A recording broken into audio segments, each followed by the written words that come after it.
Olá, bom dia, seja muito bem-vindo. Nós estamos ao vivo, agora são 11 horas pelo horário de Brasília. E como aqui a notícia não para, agora é minha vez de trazer para você os destaques do Brasil e do mundo desta quinta-feira. E olha só, eu vou começar falando do saque aniversário. O governo federal estuda liberar até 14 bilhões de reais para o saque aniversário do FGTS. A medida, inclusive, poderá ser retroativa. As sugestões de mudança do Ministério de Trabalho no saque aniversário do Fundo de Garantia de Tempo de Serviço podem ter impacto na economia. O acesso de demitidos ao saldo do fundo deve ser retroativo à criação desse tipo de saque. Isso significa que todas as pessoas que optaram pelo saque aniversário de 2020 para cá e foram demitidas podem ter o direito de resgatar o saldo que havia na conta do FGTS no momento de sua demissão. Segundo o governo, esse montante está estimado em 14 bilhões de reais. Pelas regras atuais, ao retirar uma parcela do FGTS a cada ano, o trabalhador deixa de receber o valor depositado pela empresa, no caso de demissão sem justa causa. O texto deve permitir ao trabalhador que optar pela modalidade de saque aniversário a possibilidade de sacar também o saldo da conta e não apenas a multa rescisória. A proposta deve ser encaminhada ao Congresso Nacional. Segundo o FGTS, no início do ano, 28 milhões de trabalhadores tinham feito a opção pelo saque no mês de seu aniversário. As retiradas somavam 33 bilhões de reais. Outra ideia de Marinho é impedir o trabalhador demitido que tenha sacado o saldo do FGTS de aderir novamente ao saque aniversário, o que evitaria as retiradas periódicas do fundo. E o Supremo Tribunal Federal entra hoje no segundo dia de julgamento dos réus pelos ataques a Brasília. O primeiro dia foi marcado por divergências. O julgamento de ações penais de 4 réus de atos contra as sedes dos 3 poderes em Brasília em 8 de janeiro prossegue nesta quinta-feira. O primeiro dia da análise dos casos foi marcado por uma divergência quanto à condenação por crimes contra a democracia. O relator, ministro Alexandre de Moraes, votou para que o primeiro acusado, Aécio Lúcio Costa Pereira, seja condenado a 17 anos e 6 meses de prisão e fixou o pagamento de 100 dias multa e danos morais coletivos no valor de 30 milhões de reais. O ministro concluiu que ele cometeu os crimes de abolição violenta do Estado Democrático de Direito, dano qualificado, golpe de Estado, deterioração do patrimônio tombado e associação criminosa. Já o ministro Nunes Marques, revisor do caso, votou para absolver o réu nos crimes de abolição violenta do Estado Democrático de Direito e golpe de Estado, previstos desde 2021 em uma legislação aprovada pelo Congresso para proteger a democracia. O revisor acompanhou Moraes pela condenação nos crimes de dano qualificado e deterioração do patrimônio tombado. Por ele, a pena de Aécio Lúcio seria de 2 anos e 6 meses de prisão em regime inicial aberto. Nunes votou pelo pagamento de 60 dias multa e não fixou o valor de indenização pelos estragos. Com isso, até o momento, há 2 votos para condenar o réu por dano qualificado e deterioração ao patrimônio tombado.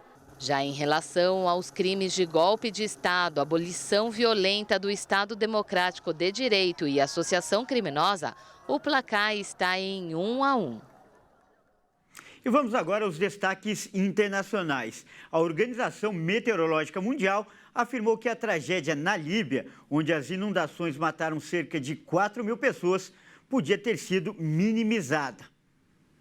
Mas a maioria das mortes causadas pelas inundações devastadoras podia ter sido evitada se os sistemas de alerta precoce e de gestão de emergências tivessem funcionado adequadamente.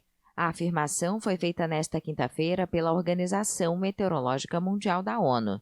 Peter Taalas, chefe da OMM, afirmou que parte da população poderia ter sido evacuada a tempo e que a falta de previsão do tempo e de divulgação de alerta precoce contribuíram em grande parte para a dimensão do desastre, e ressaltou que, devido ao conflito interno de anos que abala o país, a rede de observação meteorológica foi muito destruída.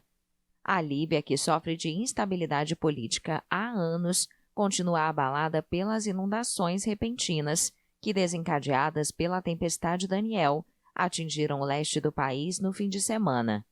Pelo menos 4.000 pessoas morreram e milhares estão desaparecidas ou deslocadas na cidade costeira de Derna, parcialmente submersa por água e lama. As Nações Unidas, os Estados Unidos, a União Europeia e muitos países do Oriente Médio e do Norte da África estão enviando equipamentos de socorro e assistência, incluindo alimentos, água, abrigos de emergência e material médico. E olha só, a inflação atingiu o maior índice mensal em 30 anos na Argentina e ficou em 12,4% em agosto. A inflação mensal não era tão alta desde fevereiro de 1991. O Instituto Nacional de Estatísticas, INDEC, estimou a taxa interanual em 124,4%. O índice de preço ao consumidor argentino, um dos mais altos do mundo, acumula 80,2% no ano. A Argentina já teve 2 momentos de hiperinflação. Em 1989, quando chegou a 3.079%, e em 1990, quando atingiu 2.314%. O país adotou então o modelo da conversibilidade fixa do peso em relação ao dólar. Além disso, realizou privatizações e uma abertura total da economia. A inflação anual baixou a 1 dígito, mas o aumento das importações elevou a dívida em moeda estrangeira, arruinou a indústria e provocou uma recessão grave que precipitou a crise política de 2001 e a desvalorização do peso em 2002. E olha só, o furacão Lee provocou alertas de tempestades tropicais na região costeira da Nova Inglaterra, nos Estados Unidos, para o final desta semana.